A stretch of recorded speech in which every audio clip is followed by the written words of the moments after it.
Tapi kalau masalah uang kok nggak bid'ah Mas Anton gitu. Wah, aku gayu langsung. Bersilaturahim ke Depot Selekta 354. أعوذ بالله من الشيطان الرجيم. Bismillahirrahmanirrahim. Assalamualaikum warahmatullahi wabarakatuh. Alhamdulillahirabbil alamin wa bihi nasta'inu ala umuri dunya waddin. Assalatu wassalamu ala asrafil anbiya'i wal mursalin sayyidina Muhammadin wa ala alihi wa ashabihi ajma'in, amma ba'du. Rabbi israh li sadri wa yassir li amri wahlul 'uqdatam min lisani yafqahu qawli. Rabbi zidna ilma warzuqna fahma waj'alna minas solihin. Para pemirsa yang semoga selalu dirahmati Allah Subhanahu wa taala, kembali lagi di channel kami Anton Prawito Official, channel yang akan terus membahas tentang perkembangan dakwah kepada saudara tua kita di dalam kelompok Islam Jamaah Jokam 354. Semoga Allah memberikan keistiqomahan dan juga hati yang ikhlas, hati yang murni untuk menjaga niat di dalam berdakwah.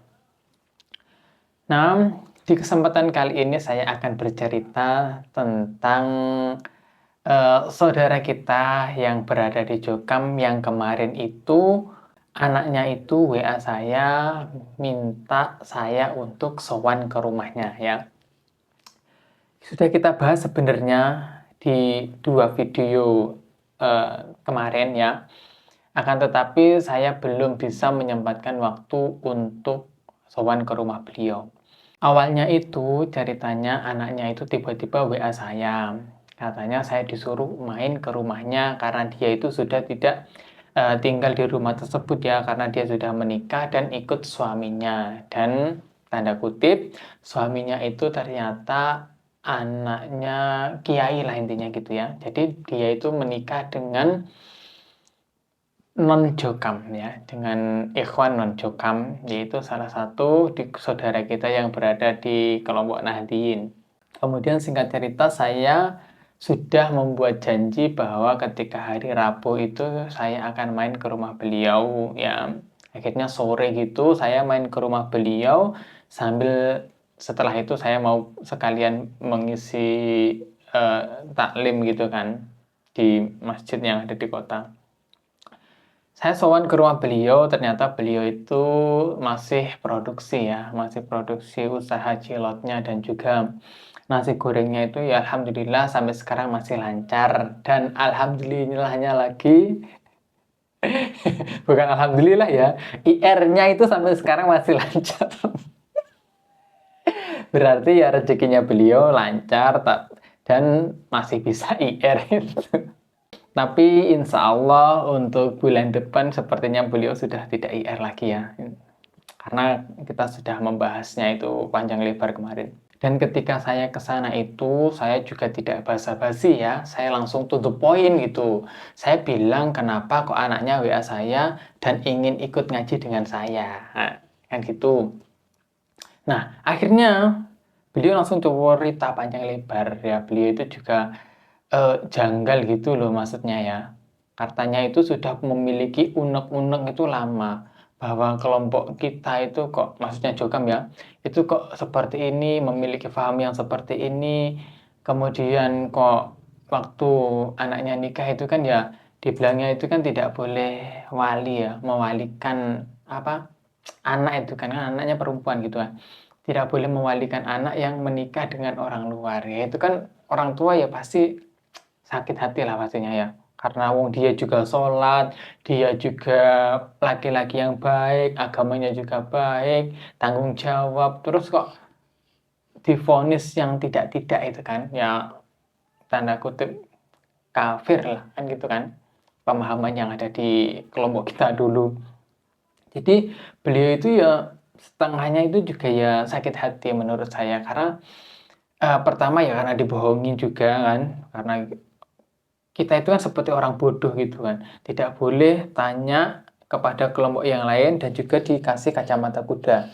tidak boleh nengok kanan kiri kan, tidak boleh mayang mentoleh.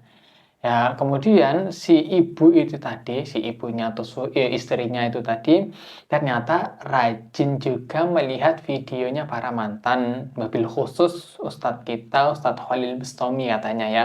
Beliau itu rajin melihat di situ. Wah, ternyata ketika Ustadz Khalil Bustami itu menjelaskan tentang doktrin-doktrin tentang pemahaman-pemahaman kelompok mereka, itu pun juga beliau itu simak itu. Ternyata beliau itu dengan si anak-anaknya itu ya memang sudah bukan debat ya namanya apa ya, diskusi keluarga lah. Jadi kayak si anak ini sudah paham, sudah memiliki keyakinan bahwa yang di kelompok kita itu ya di kelompok kita itu salah loh ya kan gitu.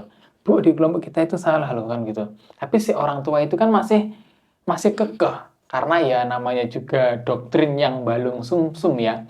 Karena sudah puluhan tahun ya, bisa jadi di sini juga awalul mukminin istilahnya. Awalul mukminin yang ada di kelompok saya juga. Jadi wong lawas intinya.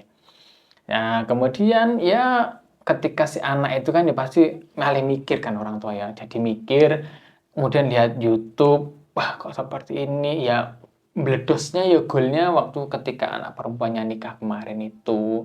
Dan orang-orang di kelompok saya atau di Jokam itu tidak ada yang diundang. Tidak ada yang diundang karena apa ya, nikahnya sama tokoh Nahdien ya, anaknya tokoh Nahdien. Dan si Akhwat itu anaknya beliau itu sebenarnya cantik ya, cantik. Dari dulu itu murid saya dan sudah banyak dilamar oleh, bukan dilamar ya bahasanya, ditambung ya, ditanyakan ya, ditanyain oleh beberapa eh, ikhwan yang di Jokam ya. Karena sudah sering WA dengan saya ya, maksudnya WA itu dalam tanda kutip membahas penyimpangan Jokam ya, karena beliau itu waktu itu mau mondok juga saya bilangin jangan usah mondok karena di pondok itu doktrinnya kuat. Kemudian kamu fokus kuliah saja, tak bilangin gitu ya. Alhamdulillah nurut, gak jadi mondok. Waktu itu sudah mau berangkat mondok. Ya Allah, memang mungkin ya wasilah lah intinya ya. Jadi wasilah hidayah. Dicoba kalau dianya kemarin itu mondok terus nggak kuliah, wah kayaknya nggak jadi seperti ini ya. Memang Allah itu masih sayang dengan kita ya, alhamdulillah Allah masih sayang. Kemudian dia memberikan diri untuk WA dengan saya, akhirnya saya kasih nasihat dan tidak jadi mondok. Nah, kembali lagi ke cerita tadi lah, beliau itu juga cerita si bapak ini tadi ya, cerita bahwa kenapa kok kita itu dilarang mendoakan orang tuanya yang bukan Jokam. Terus kemudian kok banyak ajaran-ajaran itu yang diajarkan itu malah kebohongan ya. Intinya kita itu kan diajarkan untuk berbohong kan. Tidak boleh sholat apa jenenge bermakmum dengan orang luar, meskipun kita sholat kemudian sholatnya nanti di rumah diulang. Nah itu beliau sendiri loh ya yang bilang ya. Kemudian kita waktu sholat jenazah orang luar itu kita tidak wudhu, dan juga banyak hal-hal yang diajarkan itu yang baginya mereka itu bid'ah loh. Seperti ini kan harusnya bid'ah atau Mas Anton kan gitu. Tapi kalau masalah uang kok nggak bid'ah Mas Anton gitu, aku gayu langsung. Nah, masalah duit kok nggak bid'ah, masalah uang kenapa kok nggak bid'ah, kan IR itu kan nggak ada Mas Anton di dalam Quran hadis gitu. Wah, beliau sudah berpikir seperti itu loh. Ya kan, kita tidak pernah diperintahkan oleh Allah ataupun Rasul untuk menyetorkan uang sekian persen ke Bapak Imam gitu. Ini kan yuk bid'ah, tapi masalah duit nggak enak bid'ah. Masalah uang kenapa nggak ada bid'ah, dan beliau itu masih setiap bulan itu didatangin ya, diterobosin itu IR-nya itu dijemput ke rumahnya. Jadi selalu beliau kasih lah sekian ratus ribu gitu ya. Dan sebenarnya beliau itu ikhlas-ikhlas saja si bapak ya, si bapak itu ya, karena penting buat sedekah lah ini ya. Tapi si ibunya itu nggak ridho gitu loh Mas Anton. Nah kita itu pengen sedekah, dan juga sedekah itu kan yang utama kan kepada keluarga kita gitu. Ibunya mungkin karena lihat Ustadz Khalil ya. Jadi beliau berkata seperti itu. Yang utama kan keluarga, tetangga kan seperti itu. Ini tetangga sini tuh masih anak yatim, kemudian janda-janda gitu. Beliau malah bilangnya seperti itu. Ya, bagus Bu, yang benernya seperti itu gitu. Jadi ketika sampean bersodakoh, ya, toh, sampean infak, terus kemudian kok hatinya nggak ikhlas, kira-kira menjadi pahala nggak? Jadi ganjaran nggak? Kan gitu. Ya, jadi kan sudah tahu sendiri. Jadi ketika sampean kalau di sana itu memang sudah tidak ikhlas, ya mending tidak infak sekalian. Kalau saya menyarankan seperti itu ya, karena ya ketika saya larang itu kan juga nggak enak kan. Beliau saya pancing agar akal warasnya itu terpantik ya. Jadi hal-hal seperti ini, terus kemudian beliau juga menanyakan kan akar dari permasalahannya itu apa Thomas Anton kan gitu. Nah, akar dari permasalahan itu ya karena adanya paham takfiri itu loh Bu. Ya jadi siapapun orang ya masuk Islam dan kemudian tidak berbaiat atau di lehernya itu tidak ada tali baiat gitu, tidak memiliki amir itu maka Islamnya tidak sah. Pokoknya di situ pokok permasalahannya. Karena ya itu tadi hadis innahu la islama kan jenengan juga sudah tahu di himpunan juga ada sering juga disampaikan kan. Nah, di situ itu hadisnya itu disunat buah bilangan gitu saya. Di sini dipotong, di sini dipotong. Iya, Mas Hasan, aku lihat di YouTube juga seperti itu. Iya, nanti Bu. Jadi jenengan pengen tahu nanti tak bawakan dari rumah gitu kan. Ya memang kayak saya kan juga belum siap ya. Beliau itu juga nggak tahu kita mau bahas apa. Yang penting disuruh ke sana ya saya ke sana gitu aja kan saya niati dakwah. Nah, nanti jenengan pengen tahu, saya datangkan kitabnya, saya tunjukkan ini. Ini kitab yang salah, ini kitab yang benar. Tak tunjukkan gitu kalau beliau masih kurang puas gitu. Yang namanya kebenaran itu tidak harus ditutup-tutupi, Bu. Nah, saya bilangnya seperti itu. Ngapain? Contoh seperti saya, ya. Saya itu tidak takut diajak bertemu dengan siapapun. Coba, ayo ketemukan saya dengan imam kelompok. Nah, ketemukan saya dengan tokoh siapa. Saya nggak takut gitu kan. Saya temukan dengan Kiai Nahdien bersama dengan orang Muhammadiyah. Ketemukan Ustadz Salafi atau siapapun. Saya tidak takut gitu. Jika memang saya salah itu malah bagus saya dapat informasi, saya dapat masukan. Ya namanya kebenaran tidak harus ditutup-tutupi. Nah, dan juga ketika zaman Nabi itu dakwahnya sembunyi-sembunyi itu ya memang karena di zaman dulu itu memang siasahnya seperti itu. Karena zaman dulu itu Islam masih sedikit tidak seperti sekarang. Ngoten loh Pak, bilangnya seperti itu. Dan saya di sana itu juga tidak lama ya. Karena ya pokoknya sudah saya sampaikan kan. Dan efek dari paham takfiri itu tadi iya, itu tadi akar permasalahan turunannya. Akhirnya tidak boleh sholat karena orang ini kafir, tidak boleh nikah dengan orang luar karena kafir, tidak dapat waris karena ini kafir. Ya pokoknya seperti itu. Turun-turunannya, ya paham turunannya. Dan alhamdulillah beliau sudah mau menerima. Dan itu ya juga, wah sewenang saya gitu. Dan saya juga bilang, Lenjenan tahu seperti itu dari mana? Dari YouTube loh. Saya juga bikin YouTube Bu, gitu.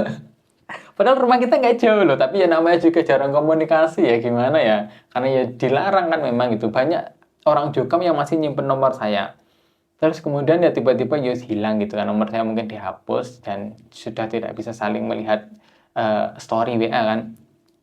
Dan beliau pun juga seperti itu. Dulu juga kita masih nyimpen. Kemudian mungkin karena beliau takut saya juga nggak tahu. Tiba-tiba juga sudah hilang, tidak ada story-nya. Dan sekarang sudah kita saling tukeran WA. Dan beliau itu memang saya dedes. Ya, beliau itu saya dedes. Jenengan sekarang pengennya pripun. Nah, kayak gitu kan. Ya, Bapak Ibu ini ya, satu keluarga ini pengennya gimana?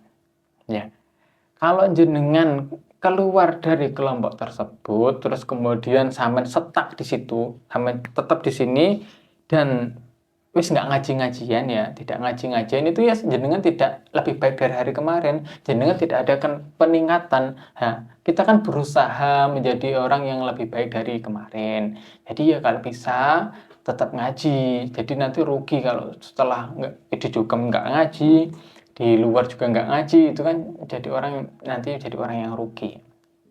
Lah pengennya gimana? Kalau saya itu bikin pengajian itu ada 3 ya. di kelompok kami itu ada 3 pengajian, ada di Ndarungan, ada di Kademangan, ada di Suruwadang, saya bilangnya gitu ya, desa-desa yang ada di kecamatan kami itu. Nah, kalau pengen, ya nanti saya jemput atau saya datangin gitu kan, kadang kita itu kan kadang rombongan gitu, nanti juga saya tunjukkan di mana tempatnya.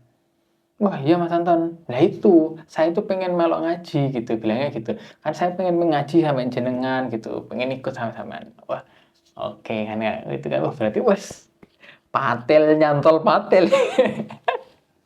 Itu kan bagus kan gitu. Jadi biar nggak apa-apa.